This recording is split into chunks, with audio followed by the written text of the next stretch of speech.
truth is a pathless land. Man cannot come to it through any organization, through any creed, through any dogma, priest or ritual, not through any philosophical knowledge or psychological technique. ये एक line ही जे कृष्णमूर्ति जी की पूरी philosophy को summarise कर देती है। उनका कहना है कि जो सच है वो आप किसी बाहरी सिस्टम के थ्रू नहीं समझ सकते। सच को समझने के लिए आपको बिना किसी बायस और कॉन्फ्लिक्ट के खुद को ऑब्जर्व करना पड़ेगा। साथियों, जे कृष्णमूर्ति आध्यात्म की दुनिया में बहुत बड़ा नाम है। इनके विचारों ने लाखों लोगों को प्रेरणा दी है, जिनमें से कई लेखक, कई दूसरे विचारक और कई वैज्ञानिक रहे हैं। उनके विचार आप पर तलवार की तरह गिरते हैं, लेकिन ये तलवार आपको घायल नहीं करती, आपको काटती नहीं, बल्कि आपके कटे फटे जीवन को सिलती है। लेकिन प्रश्न उठता है कि जे कृष्णमूर्ति जी की खुद की कहानी क्या है, उनको ये आत्मदर्शन कैसे प्राप्त हुआ और एक व्यक्ति इतना परफेक्ट कैसे हो सकता है। और जब जे कृष्णमूर्ति ये कहते हैं कि सत्य तक पहुंचने का कोई रास्ता नहीं होता, ना कोई किताब, ना कोई विचार, ना कोई विद्यालय या गुरु आपको सत्य तक पहुंचा सकता है, तो स्वयं सच तक कैसे पहुंचे, और यदि वो सच तक पहुंच भी गए तो अपने सिद्धांतों के विरुद्ध जाकर उन्होंने अपने विचारों को सबके सामने क्यों रखा। साथियों, आप सभी का हाइपर क्वेस्ट के एपिसोड नंबर 126 में स्वागत है। आज के एपिसोड में मैं जे कृष्णमूर्ति जी की जीवन यात्रा को, उनके विचारों को आपके सामने रखूंगा और हम ये भी जानने का प्रयास करेंगे कि क्या उनके विचार वाकई में नए थे, या जे कृष्णमूर्ति धर्म दर्शन और परंपराओं को नीचा दिखाते हुए भी उन्हीं धर्म दर्शन की बातों को आपसे घुमा फिरा कर करते हैं। तो साथियों, आप सभी हाइपर क्वेस्ट चैनल को सब्सक्राइब कर लें। अब बिना किसी विलंब के आज की वीडियो को प्रारंभ करते हैं।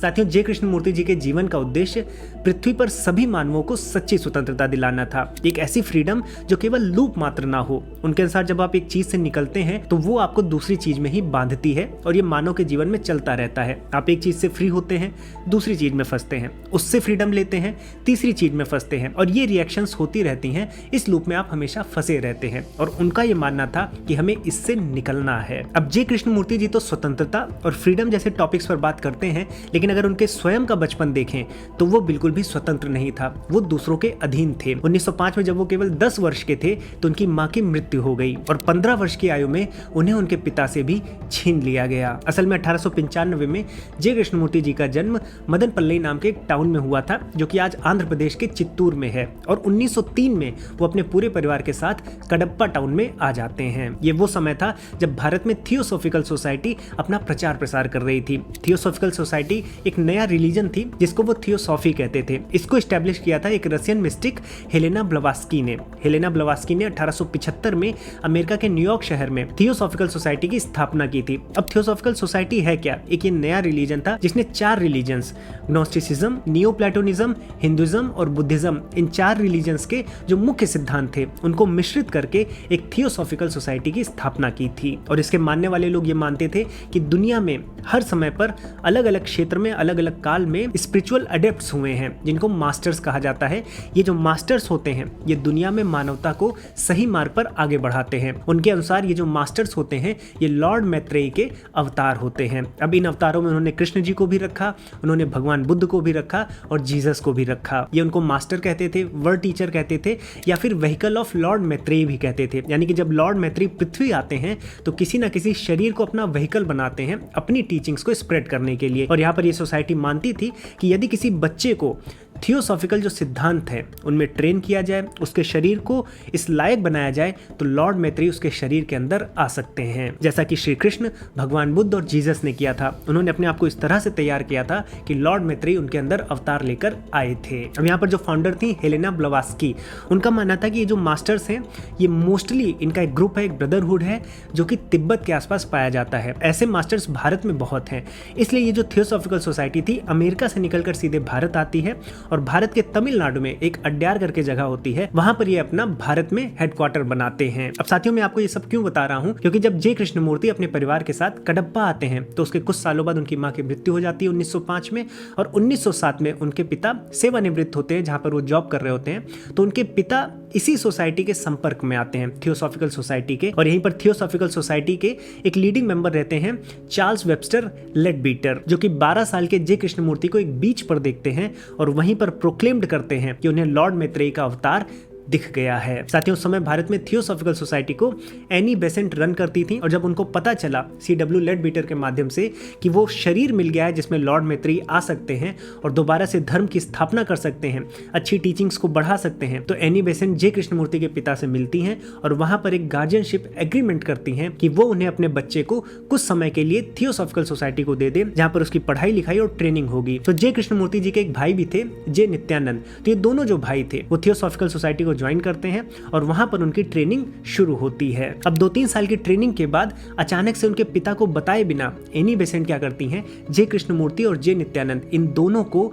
बिना बताए इंग्लैंड लेकर जाती हैं 1912 में। और 1911 में ही order of the star in the east करके एक पोस्ट को थियोसॉफिकल सोसाइटी में बनाती हैं कि अब उन्हें लॉर्ड मैत्री का अवतार मिल गया है। यानी वो पूरी तरह से ये चाहती थी कि जे कृष्णमूर्ति को इस तरह से ट्रेन किया जाए कि वो पब्लिक स्पीकर बन सके, वो आध्यात्म की बातें कर सके, लोगों को इन्फ्लुएंस कर सके और इस तरह से थियोसॉफिकल सोसाइटी प्रूव करेगी कि कृष्ण बुद्ध जीसस के बाद अब जे कृष्णमूर्ति नाम का लॉर्ड मैत्री का अवतार आ गया है। अब वो इंग्लैंड लेकर जाती है उनके पिता को बिना बताए। उनके पिता को जब पता चलता है तो वो स्यू भी करते हैं कि जो गार्जियनशिप एग्रीमेंट था उसको तोड़कर उनके बच्चों को उनसे छीन लिया गया। लेकिन जो थियोसॉफिकल सोसाइटी के लीडिंग मेंबर्स थे, एनी बेसेंट, उनका ऐसा प्रभाव था कि उनके पिता कुछ नहीं कर पाते और यहीं पर जे कृष्णमूर्ति और जे नित्यानंद पूरी तरह से थियोसॉफिकल सोसाइटी के चंगुल में थे। अब 1912 में इंग्लैंड पहुंचकर जे कृष्णमूर्ति का काम था पब्लिक स्पीकिंग करना, लेक्चर्स लेना और जे नित्यानंद का काम था कि पूरा मैनेजमेंट और एडमिनिस्ट्रेशन को संभालना। शुरू में जे कृष्णमूर्ति पब्लिक स्पीकिंग में इतने अच्छे नहीं रहते हैं, लेकिन दिन प्रतिदिन जैसे जैसे वो बोलते जाते हैं, प्रैक्टिस करते जाते हैं, उनके कॉन्सेप्ट्स और क्लियर होते जाते हैं। सिद्धांत जो होते हैं थियोसॉफिकल सोसाइटी के वो बहुत अच्छे से आर्टिकुलेट करते हैं और बहुत अच्छे वक्ता हो जाते हैं। इस प्रोग्रेस को देखकर थियोसॉफिकल सोसाइटी बहुत खुश होती है। उनको लगता है कि अब समय आ गया है कि जे कृष्णमूर्ति को वर्ल्ड टीचर की तरह घोषित किया जाए। लेकिन इसमें खलल डालता है वर्ल्ड वॉर 1। वर्ल्ड वॉर 1 1914 में प्रारंभ होता है, जिसकी वजह से थियोसॉफिकल सोसाइटी का जो ये प्लान था उसमें ब्रेक लग जाता है। लेकिन वर्ल्ड वॉर 1 के बाद 1921 में जब मिशन दोबारा प्रारंभ होता है तो इस समय जे कृष्णमूर्ति जी को 26 वर्ष की आयु में एक अमेरिकन लड़की हेलेन नॉर्थ से प्रेम हो जाता है। लेकिन यहाँ पर थियोसॉफिकल सोसाइटी इसको अलाउ नहीं करती है, क्योंकि थियोसॉफिकल सोसाइटी के अपने सिद्धांत थे और वो ये नहीं चाहते थे कि जे कृष्णमूर्ति इस मिशन से भटकें। तो यहाँ पर भी जो उनकी फ्रीडम थी उसको कर्ब किया गया और उनको स्वतंत्र रहने नहीं दिया गया। उनकी पब्लिक स्पीकिंग आगे बढ़ती रही। उनके जो भाई थे जे नित्यानंद, वो उनके साथ हर जगह वर्ल्ड टूर पर जाते थे। लेकिन जे नित्यानंद को ट्यूबरक्लोसिस हो गया, टीबी हो गई, जिसके कारण से 1922 में ये दोनों भाई कैलिफोर्निया के ओजाई वैली में आते हैं और वहां पर जे नित्यानंद जी का ट्रीटमेंट चलने लगता है। और यहीं पर इन दोनों भाई की मुलाकात होती है रोजालिंड विलियम्स से, जो कि नित्यानंद जी की नर्स थी। अब जो रोजालिंड विलियम्स थी उनको धीरे धीरे जे नित्यानंद से प्रेम हो जाता है। लेकिन यहीं पर 1925 में जे नित्यानंद की मृत्यु हो जाती है। अब साथियों, 1925 वही वर्ष था जब थियोसॉफिकल सोसाइटी को फाउंड हुए 50 वर्ष हो जाते हैं और पूरा प्लान था कि इस 50 वर्ष की जब वर्षगांठ मनाई जाएगी तो जे कृष्णमूर्ति को एक अवतार घोषित किया जाएगा। लेकिन अपने भाई की मृत्यु पर जे कृष्णमूर्ति टूट चुके थे। उनके परिवार का कोई भी सदस्य उनके साथ नहीं था और जो थियोसॉफिकल सोसाइटी के सिद्धांत थे, या कृष्ण की बातें हो गई, बुद्ध की बातें हो गई या जीसस की बातें हो गई, इन सभी बातों पर उनका कोई भरोसा नहीं रहा। उनको थियोसॉफिकल सोसाइटी एक जेल की तरह काटने लगी थी। इसी वजह से आगे चलकर 1929 में उन्होंने थियोसॉफिकल सोसाइटी को छोड़ दिया। थियोसॉफिकल सोसाइटी में एज अ वर्ल्ड टीचर जो भी उनको संपत्ति मिली थी, जमीन मिली थी, सुख सुविधाएं मिली थी, उन सभी चीजों को जे कृष्णमूर्ति ने वापस कर दिया। साथ ही 1929 में जब उन्होंने थियोसॉफिकल सोसाइटी को छोड़ा, उसके केवल 2 वर्ष पहले 1927 में रोजालिंड विलियम्स ने उनके एक दोस्त डी राजगोपाल से शादी कर ली थी। अब ये जो 3 लोग होते हैं, जे कृष्णमूर्ति, इनके भाई तो रहे नहीं, डी राजगोपाल और रोजालिंड विलियम्स, ये मिलकर एक नई फाउंडेशन बनाते हैं और जे कृष्णमूर्ति एक बार फिर से पब्लिक स्पीकिंग शुरू करते हैं। लेकिन इस समय वो अपने नए विचारों को सबके सामने रखते हैं। इस समय वो थियोसॉफिकल सोसाइटी की बात नहीं करते, उन सिद्धांतों की बात नहीं करते और यहाँ से वो क्लियर करते हैं कि दुनिया का कोई सिद्धांत, कोई सिस्टम, कोई सोसाइटी, कोई ऑर्गेनाइजेशन, कोई परंपरा आपको सच तक नहीं पहुंचा सकती, केवल और केवल आपको गुमराह करेगी। 1930 से लेकर 1944 तक जब वर्ल्ड वॉर 2 ज्यादा आगे बढ़ गया था, उसके पहले पहले उन्होंने बहुत ढेर सारी पब्लिक स्पीकिंग की और अपने नए विचारों को अपने अनुभवों के आधार पर सबके सामने रखा। लेकिन इसी बीच 1931 में जब डी राजगोपाल और रोजालिंड विलियम्स की एक डॉटर हुई राधा, तो उन दोनों के संबंध बहुत ज्यादा खराब हो गए राधा बाद में 1991 में अपनी book lives in the shadows of J Krishnamurti में ये भी बताती हैं कि जो उनकी माँ थी रोजालिंड विलियम्स, वो जे कृष्णमूर्ति के साथ सीक्रेट अफेयर में भी थी। ये अफेयर 1932 के अराउंड चला था और लगभग 25 साल तक चलते रहा था। और शायद इसी वजह से जे कृष्णमूर्ति ये भी लिखते हैं कि जो परंपराएं, जो धार्मिक विचार आपको हर चीज छोड़ने के लिए कहते हैं, वो शायद आपको आपके मानव धर्म से दूर ले जाते हैं। क्योंकि अगर आप देखिए तो 1932 में जे कृष्णमूर्ति जी 37 वर्ष के थे और 34 वर्ष की आयु तक उनको किसी भी स्त्री से प्रेम न करने का एक बंधन डाला गया था। इस बंधन ने अल्टीमेटली क्या किया? इस बंधन ने उनको अल्टीमेटली एक शादीशुदा औरत के साथ रिलेशनशिप में ढकेल दिया, जो न केवल इस बात को बताता है कि मानव दैवीय नहीं हो सकता, उससे गलतियां होती हैं, क्योंकि कोई भी मानव धर्म को स्केप नहीं कर सकता। इसलिए जे कृष्णमूर्ति भी कोई दैवीय व्यक्ति नहीं थे। उन्होंने भी अपने आप को कहीं दैवीय नहीं कहा है, लेकिन जो फॉलोवर्स होते हैं वो अक्सर अपने लीडर को दैवीय बना देते हैं, चाहे वो ओशो के फॉलोवर हो, गांधी के फॉलोवर हो या फिर जे कृष्णमूर्ति के हों। ये सभी सामान्य व्यक्ति थे। इनके जो विचार थे वो इनके पर्सनल एक्सपीरियंस से ही आ रहे थे। ऐसा नहीं था कि इनको किसी दैवीय शक्ति ने आके ये विचार दे दिए हों। इसीलिए मैंने इनकी कहानी पहले आपको बताई कि आपको समझ में आए कि जब मैं इनके विचार आपको बताऊंगा इस वीडियो में, तो वो विचार कहाँ से जन्मे हैं। क्योंकि बचपन से इनकी फ्रीडम छीनी गई, इनको ना तो चाइल्डहुड जीने दिया गया, ना तो इनकी युवा अवस्था में जो प्रेम संबंध आदि होते हैं उनमें भी इनको नहीं रखा गया।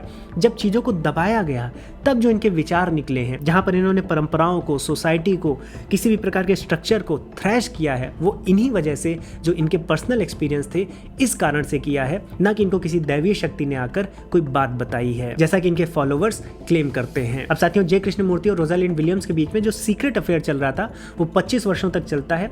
लगभग 1960 के आसपास रोजालिंड विलियम्स अपने पति डी राजगोपाल से डाइवोर्स भी ले लेती हैं। इनके डाइवोर्स लेने के बाद ये तीनों लोग, जो कि बहुत अच्छे मित्र थे, इनके आपस में संबंध भी थे, लेकिन ये तीनों लोग अपने अलग अलग रास्ते चले जाते हैं। जे कृष्णमूर्ति एक नई फाउंडेशन बनाते हैं जहां पर ये अपने राइटिंग का कार्य करते रहते हैं। अब इन्होंने जो टीचिंग्स दी है, आइए उनको समझते हैं। साथियों, अगर आज आप किसी गैदरिंग में या अपने फ्रेंड सर्किल के बीच में जे कृष्णमूर्ति जी की बातों को करेंगे तो आपको बहुत ही गहरा इंटेलेक्चुअल व्यक्ति माना जाएगा। और उसका कारण भी है क्योंकि जे कृष्णमूर्ति जी के जो विचार थे, उन्होंने उच्च स्तर के जो थॉट्स थे, उन कॉम्प्लेक्स थॉट्स को बहुत ही सुलझाकर और एक आवेग के साथ सबके सामने रखा था, जो कि अद्वितीय है। तो उनके विचारों की यदि आप बात करेंगे तो आप वाकई में बहुत ही इंटेलेक्चुअल माने जाते हैं। लेकिन मैं यहाँ पर एक बात और क्लियर कर देना चाहता हूँ कि जे कृष्णमूर्ति जी के जो विचार थे वो कोई नए विचार नहीं थे। वो विचार आपको भारतीय दर्शन, भारतीय उपनिषद और भारतीय ज्ञान परंपरा में भी देखने को मिल जाएगा। यहाँ पर बहुत लोग ये कह सकते हैं कि जे कृष्णमूर्ति तो परंपरा, सिस्टम और इन सब चीजों के खिलाफ जाते थे। इनफैक्ट वो गुरु शिष्य परंपरा के भी खिलाफ थे। लेकिन आप उपनिषदों को देखें तो उपनिषदों ने तो सब कुछ छोड़ने को कहा है। वो तो शरीर को भी छोड़ने को बोलते हैं। वो तो ये मानते हैं कि शरीर भी आपकी फ्रीडम के मार्ग में एक बाधा है। तो जो भारतीय दर्शनों को, उपनिषदों को समझा है, पढ़ा है, उसके ज्ञान को जाना है, वो जब जे कृष्णमूर्ति जी की बातों को सुनता है तो हतप्रभ नहीं होता। तो जो भारतीय दर्शनों और उपनिषदों ने, वेदांत ने किया है, उसके बाद हजारों साल बीत गए हैं और आज तक ऐसा कोई व्यक्ति नहीं पैदा हुआ है जो उनसे अलग या कोई नई बात कर दे दार्शनिक विचारों को लेकर। लेकिन इसका मतलब ये भी नहीं है कि जे कृष्णमूर्ति जी ने जो किया है उसको अंडरमाइन किया जाए। लेकिन मैं ये केवल डिस्क्लेमर उनके लिए दिया था जो जे कृष्णमूर्ति जी को कोई अलग आध्यात्मिक दैवीय पुरुष मान लेते हैं, जिनके विचार तो बिल्कुल हटकर थे। उनके विचार सुलझे हुए थे।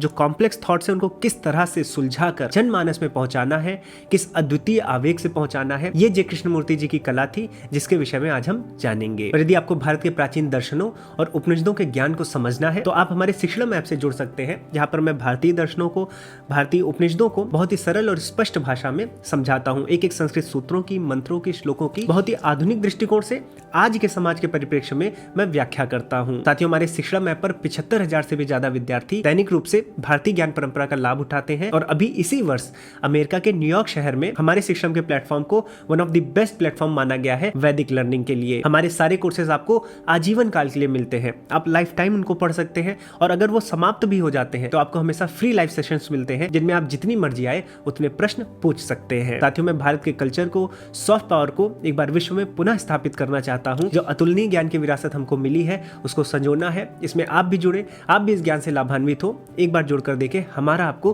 पूरा सपोर्ट रहेगा। लिंक और डिटेल्स आपको नीचे कमेंट सेक्शन और डिस्क्रिप्शन बॉक्स में मिल जाएगी। साथियों, अब आइए जे कृष्णमूर्ति जी की टीचिंग्स को गहराई में समझते हैं। अब साथियों, किसी विचारक के सामने सबसे बड़ा प्रश्न क्या होता है? इस पूरी मानव सभ्यता, इस पूरी एग्जिस्टेंस का सबसे बड़ा प्रश्न यह है कि हम हैं कौन और हमें अपने जीवन में क्या करना चाहिए। इस पर जे कृष्णमूर्ति जी का ये उत्तर है कि हम ये समझें कि हम कौन हैं और हमें क्या करना चाहिए, उससे पहले हम ये जान लें कि हम सब लोग सेकंड हैंड लोग हैं। सेकंड हैंड लोग का मतलब ये हो गया कि हम खुद से कुछ नहीं जानते, हम दूसरों पर बहुत डिपेंडेंट हैं, दूसरों पर हम भरोसा करते हैं ये समझने के लिए हम कौन हैं और हमें क्या करना चाहिए। सही और गलत क्या है ये हम खुद से नहीं जानते, ये जो दूसरे हमें बताते हैं हम उससे जानते हैं। अब ये दूसरा कोई गुरु हो सकता है, कोई किताब हो सकती है, आपके माता पिता हो सकते हैं, आपकी सोसाइटी हो सकती है, आपका कल्चर हो सकता है, आपका रिलीजन हो सकता है, आपका देश हो सकता है, कुछ भी हो सकता है। लेकिन आपके अपने कोई विचार नहीं होते हैं, आप दूसरों से विचार लेकर उन पर पूरी जिंदगी जीते हैं, इसीलिए आपको वो सेकंड हैंड पीपल कहते हैं। और वो ये मानते हैं कि जब तक आप सेकंड हैंड से ओरिजिनल फॉर्म में नहीं जाएंगे तब तक आप कौन हैं ये आप नहीं समझ पाएंगे। और इसके लिए वो परंपराओं को, जो हमारी मोरल गाइडलाइंस हैं, जो रिचुअल्स हैं, उनको सबसे बड़ा कल्प्रिट मानते हैं, क्योंकि हम जैसे ही पैदा होते हैं ये सब चीजें हमारे ऊपर थोप दी जाती हैं। लेकिन यहाँ पर जय कृष्णमूर्ति जी ये भी कहते हैं कि इन परंपराओं और रूढ़िवादिता जो है, जो रिचुअल्स है, जो सिस्टम है, उनसे एक रिबेल की तरह लड़ना भी नहीं है। वहां पर आपको क्या करना है, अपनी इंटेलिजेंस से ये समझना है कि ये सब जो चीजें ये आपको सत्य तक नहीं ले जा सकती, ये मूर्खतापूर्ण चीजें हैं, इनसे अपने आप को अलग कर लेना है। तो यहाँ पर अगर आप लड़ने जाएंगे तो एक लूप में और फंस जाएंगे, तो उस लूप से पहले बाहर निकलना है। ये सबसे बेसिक टीचिंग है जय कृष्णमूर्ति जी की, और इसको वो डिफाइन भी करते हैं। उनका एक कॉन्सेप्ट है the individual versus the human being. The individual कौन है? जो एक लोकल जगह पर एक व्यक्ति है, जो अपने कल्चर, सोसाइटी, देश और इन सब चीज़ों से बंधा हुआ वैसा जीवन जीता है, उसको ये द इंडिविजुअल कहते हैं। जबकि जो द ह्यूमन बीइंग है ये बहुत बड़ी चीज़ है। द ह्यूमन बीइंग हर जगह पर है, मैं, आप और सभी लोग ह्यूमन बीइंग है, लेकिन हम ह्यूमन बीइंग की तरह जीते नहीं हैं, हम एक इंडिविजुअल की तरह जीते हैं। हमारी कुछ मान्यताएं होती हैं, हमारा कोई रिलीजन होता है, हमारा कोई देश होता है, हमारा कुछ परिवार होता है, हम उस इंडिविजुअल में जी रहे होते हैं, यानी हम एक बहुत बड़े हिस्से का बहुत कॉन्ट्रैक्टेड पार्ट जी रहे होते हैं। तो जय कृष्णमूर्ति कहते हैं कि ये जो कॉन्ट्रैक्टेड पार्ट है, जब तक आप इसमें रहेंगे तब तक आप अपने पूरे सेल्फ को नहीं जान पाएंगे। ये जो पूरा द ह्यूमन बीइंग है, ये क्या है? द ह्यूमन बीइंग जो लाखों साल से मैनकाइंड का जिस प्रकार से प्रोग्रेशन हुआ है, वो हर एक ह्यूमन बीइंग उसको रिफ्लेक्ट करता है। अगर आपके अंदर क्रोध है, अगर आपके अंदर घृणा है, अगर आपके अंदर प्रेम है, अगर आपके अंदर भय है, तो ये क्यों है? क्योंकि लाखों वर्षों से ह्यूमन इनसे गुजरा है। इसी कारण से ये जो इमोशंस हैं, इनके बीज आपके अंदर मौजूद हैं। यहाँ पर वो समझाते हैं कि एक इंडिविजुअल के अंदर ह्यूमन बीइंग नहीं हो सकता, लेकिन एक ह्यूमन बीइंग के अंदर लाखों और करोड़ों इंडिविजुअल हो सकते हैं। तो ह्यूमन बीइंग जो है एक सागर की तरह है, उसमें से जो लहरें हैं वो हम इंडिविजुअल्स होते हैं। लेकिन हम इंडिविजुअल्स के अंदर भी ये जो पूरी मानव सभ्यता है, इसके बीज रहते हैं। अब ये बीज किस तरह से अंकुरित होते हैं, ये हमारे जीवन के तौर तरीकों पर डिपेंड करता है। अब जय कृष्णमूर्ति जब इस कॉन्सेप्ट को रखते हैं तो उनका अगला कदम होता है कि जितने भी बीज आपके अंदर हैं, जो लाखों वर्षों के मानव इतिहास के कारण आपके अंदर आए हैं, चाहे वो क्रोध हो, चाहे वो प्लेजर हो, पेन हो, चाहे आपका वायलेंस हो, हिंसा हो, तो ये सब जो बीज हैं इनको आपको टोटलिटी में ऑब्जर्व करना है। इनको आपको as a human being observe करना है, एज अ लोकल एंटिटी नहीं ऑब्जर्व करना है। और जब भी आप इसको ऑब्जर्व करें, इन बीजों को, तो आप पक्ष और विपक्ष में मत खड़े हों,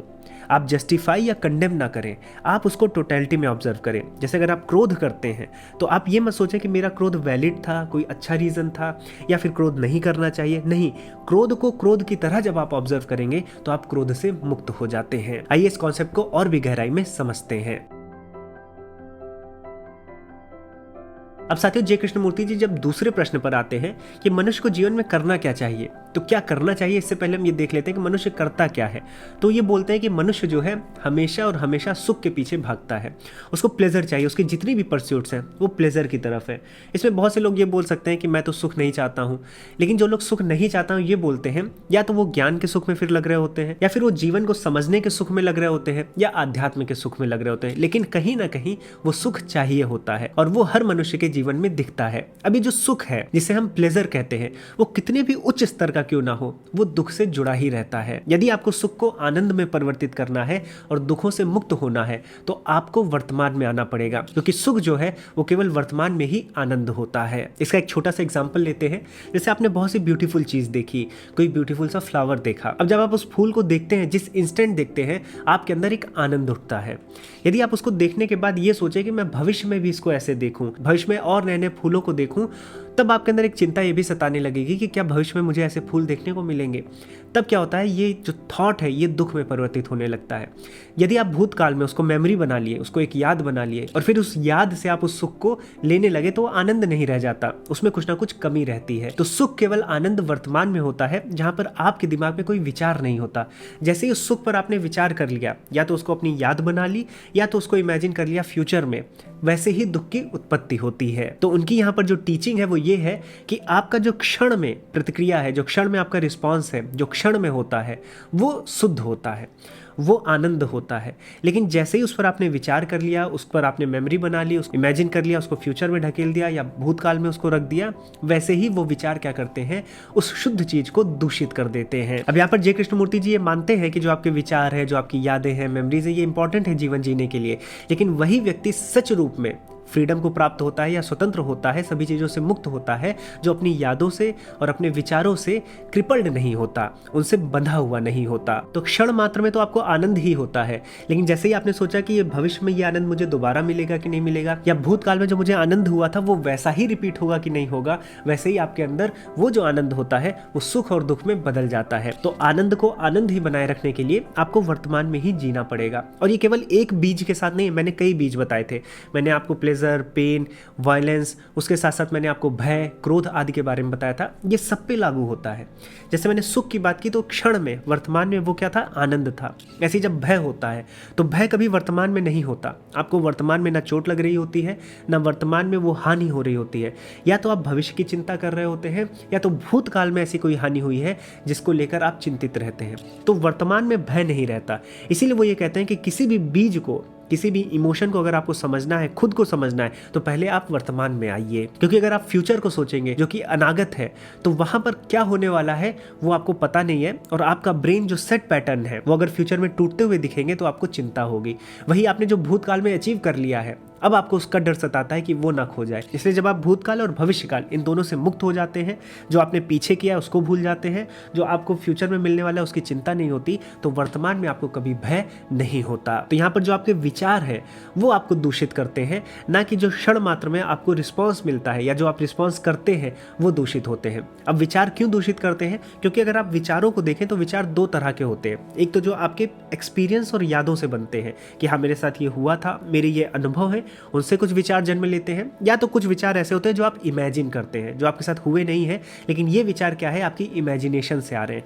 तो विचार कहाँ से आते हैं? मेमोरीज से आते हैं और इमेजिनेशन से आते हैं। मेमोरीज कहाँ पर होती हैं? भूतकाल में होती है। इमेजिनेशन कहाँ होती है? फ्यूचर में होती है। तो जो चीज़ भूतकाल और फ्यूचर से आ रही है आपके अंदर, वो आपको दूषित ही करेगी। और विचार क्या है? ये भूतकाल और भविष्यकाल से आता है, वर्तमान काल में विचार नहीं होते। हम इस कॉन्सेप्ट को दूसरे बीजों पर भी लगा सकते हैं। हम क्रोध पर लगा सकते हैं। क्रोध आप क्यों करते हैं? या तो भूतकाल में आपने कोई सेट पैटर्न बनाया है, आपको पता है ये मेरा समाज है, ये मेरा कल्चर है, ये मेरा धर्म है। अब जब इस पर खतरा आता है तो आपको लगता है कि मेरे ऊपर खतरा आ गया है, इसलिए आप क्रोध करते हैं। तो ये भूतकाल में बनाए हुए जितने सिस्टम्स हैं, उन सिस्टम्स पर अगर कोई वार करता है तो आपको लगता है वो आप पे वार कर रहा है। या फिर भविष्य काल में ऐसी कोई एक्टिविटी होती है कि भविष्य में मेरे रिलीजन को, मेरे देश को खतरा है, तो आपको लगता है कि वो मुझ पर खतरा है, इसलिए आप वहां पर भी क्रोधित होते हैं। वर्तमान में ऐसा कोई खतरा नहीं होता है, वर्तमान में क्रोध के लिए कोई जगह नहीं होती। तो जय कृष्णमूर्ति बता रहे हैं कि आपने अपने चारों ओर एक फिक्टिशियस इमेजिनरी वर्ड बना लिया है, जो कि आपने स्वयं तो बनाया है, लेकिन उसमें दूसरों का बहुत हाथ है, दूसरी परंपराओं का, दूसरे रिलीजन्स का, देश का, इनका बहुत हाथ है, जिसकी वजह से आप इसी में फंसे फंसे अपना जीवन बिता देते हैं और आप कौन है ये आप कभी नहीं समझ पाते। तो जब आप चीजों को टोटलिटी में देखते हैं, पक्ष और विपक्ष में नहीं जाते, भूतकाल और भविष्यकाल में नहीं जाते, एकत्व में देखते हैं, वर्तमान में देखते हैं, तो आप अपने सच को जान जाते हैं। तो जय कृष्णमूर्ति जी के हिसाब से आपके जो विचार हैं, जो आपके दिमाग में उठते हैं, वो आपको दूषित करते हैं, उनसे आपको बचना है। और यदि आप महर्षि पतंजलि जी के योग सूत्र के द्वितीय सूत्र को देखें तो क्या बोलते हैं कि योगः चित्त वृत्ति निरोधा, यानी योग क्या है? चित्त, आपके दिमाग में, मन बुद्धि अहंकार में, वृत्ति मतलब विचारों का, निरोध, निरोध मतलब कि स्वतः रुक जाए। तो ये बातें हमारे दर्शनों में पहले से है कि आपके दिमाग में, आपके चित्त में आपके जो विचार है वो स्वतः रुक जाए, आप योगी हो जाएंगे। यही जय कृष्णमूर्ति जी कह रहे हैं कि आपके जो विचार है वो आपको दूषित करते हैं। इसके बाद जय कृष्णमूर्ति जी ने ये कहा कि द्वैत भाव से दूर जाइए, सुख दुख, लाभ हानि, भूतकाल भविष्यकाल, इनसे मुक्त हो जाइए, एकत्व में आ जाइए, वर्तमान में आ जाइए, अद्वैत हो जाइए। ये बात भी शंकराचार्य जी ने अपने अद्वैत सिद्धांत में कही है कि ब्रह्म सत्यम जगत मिथ्या। ये जो जगत आपने बना लिया है अपने चारों ओर, ये मिथ्या है। आप अपने स्वरूप को अगर जानना चाहते हैं तो पहले अद्वैत भाव में आइए। उसके बाद जय कृष्णमूर्ति जी जब और मूल में जाते हैं, विचारों के मूल में जाते हैं, तो वो पाते हैं कि तृष्णा ही है जो विचारों को जन्म देती है। जो हम मेमोरीज और इमेजिनेशन की बात करें वो हम कर ही क्यों रहे हैं, क्योंकि हमारे अंदर डिजायर्स हैं, तृष्णा है, और तृष्णा के कारण ये विचार जन्म लेते हैं जो हमें दूषित करते हैं। और आप जानते होंगे कि बौद्ध धर्म का जो मूल सिद्धांत है वो यही है कि तृष्णा ही सभी दुखों का मूल है। और तृष्णा को भी जब वो डिकोड करते हैं तो उनको पता चलता है कि तृष्णा दो प्रकार के दुख देती है, एक सुख जनित दुख होता है, एक दुख जनित दुख होता है। एक को हम बोलते हैं सुख अनुशयी दुख, एक को दुख अनुशयी दुख, यानी कि जहां पर आपको सुख चाहिए और सुख मिल ना रहा हो तो उससे आप दुखी हैं, और एक आपको दुख नहीं चाहिए और दुख मिल रहा हो तो उससे आप दुखी हैं। तो पर्सपेक्टिव अलग है। एक तरफ सुख पर्सपेक्टिव है कि हम सुख की तरफ भाग रहे हैं लेकिन हमें मिल नहीं रहा तो उससे दुख हो रहा है, और एक तरफ दुख से हम बच रहे हैं लेकिन मिलता चला जा रहा है तो हम उससे दुखी हैं। ये दो तरह के दुख जय कृष्णमूर्ति जी ने बताए कि तृष्णा की वजह से होते हैं। यहाँ पर यदि आप देखें तो इन दोनों दुखों को महर्षि पतंजलि जी ने राग और द्वेष कहा है। राग वो दुख होते हैं जो आप सुख की वजह से आपको मिलते हैं, सुख पाने की वजह से कि सुख मिल जाए, और द्वेष वो होता है कि हमें दुख ना हो और फिर भी दुख मिल रहा है इसलिए उस दुख को हम द्वेष कहते हैं। और महर्षि पतंजलि जी ने राग और द्वेष को पंच क्लेशों में रखा है। यदि आप महर्षि पतंजलि जी के योग सूत्र के साधन पाद के तृतीय सूत्र को देखें तो वहां पर आपको राग और द्वेष क्लेश की तरह बताए जाएंगे। क्लेश क्या होते हैं? क्लेश वो कर्म होते हैं जो दुखों को जन्म देते हैं। तो सभी के ज्ञान का मूल क्या है? भारतीय दर्शन और उपनिषद, चाहे वो विवेकानंद जी हो, चाहे ओशो हो, चाहे जय कृष्णमूर्ति हो, चाहे महात्मा गांधी हो, चाहे बाल गंगाधर तिलक हो, ऐसा कोई व्यक्ति नहीं हुआ है जो भारतीय दर्शन और उपनिषदों के इतर कोई नया ज्ञान। तो आपको हमेशा मूल स्रोत पर जाना है, किसी को भी सुनने की आवश्यकता नहीं है। जय कृष्णमूर्ति जी ने भी स्वयं कहा कि किसी को टीचर बनाने की आवश्यकता नहीं है, क्योंकि कोई टीचर आपको सत्य से नहीं मिलवा सकता, ज्ञान मिलवा सकता है, और वो ज्ञान आपको भारतीय दर्शनों और उपनिषदों में मिलता है। तो मैं आप सबसे यही अपील करूंगा कि आप भारतीय दर्शनों और उपनिषदों को पढ़ें, वहां से ज्ञान ले। यदि आपको समझने में कोई समस्या है तो हम अपने शिक्षण पर भी स्पष्ट भाषा में, सरल भाषा में आपको समझाते हैं, तो वहां भी आप जुड़ सकते हैं। लेकिन यदि आपको ज्ञान से जुड़ना है तो आपको मूल स्रोत पर जाना चाहिए, ना कि ऐसे व्यक्ति से आप ले रहे हैं जो मूल स्रोत की तो बातें कर रहा है लेकिन उसको क्रेडिट नहीं दे रहा है। तो साथियों, मैं आशा करता हूं कि इस वीडियो के माध्यम से जय कृष्णमूर्ति जी की जो जीवन यात्रा रही है और जो उनकी टीचिंग्स रही है उनको मैंने विधिवत बिना किसी बायस के आपको बताया होगा। इस वीडियो का दो उद्देश्य था, एक तो आप कृष्णमूर्ति जी को समझ पाए, उनकी जीवन यात्रा समझ पाए, उनका ज्ञान कहां से आया और उनका ज्ञान क्यों इतना प्रचलित है और कैसे वो अद्वितीय प्रतिभा के धनी थे। दूसरा, आपको ये भी क्लियर करना था कि ऐसा नहीं कि जय कृष्णमूर्ति जी को कोई अलग से दैवीय कृपा प्राप्त थी और उन्होंने कुछ अलग चीजों को आपके सामने रख दिया जो पहले से नहीं था। वो एक कुशल वक्ता थे, उन्होंने उन क्लिष्ट विचारों को आपके सामने सरल रूप में रखा जिससे आप उसको समझ पाए। साथ में जो आप बहुत ढेर सारी चीजों के माया में फंसे हुए हैं उससे भी उन्होंने आपको दूर निकालने की ताकत दी। साथियों, अगर आपको वीडियो पसंद आई हो तो अपने दोस्तों में, परिवारजनों में साझा करें, कमेंट सेक्शन में हमें अपने विचार भी बताएं, और अगर चैनल को सब्सक्राइब नहीं किया है तो चैनल को भी सब्सक्राइब कर लें। अब साथियों, मैं इस वीडियो को, इस टॉपिक को यहीं पर दूंगा विराम। अब मैं मिलूंगा एक नई वीडियो में नए टॉपिक के साथ। तब तक के लिए जय श्री राम।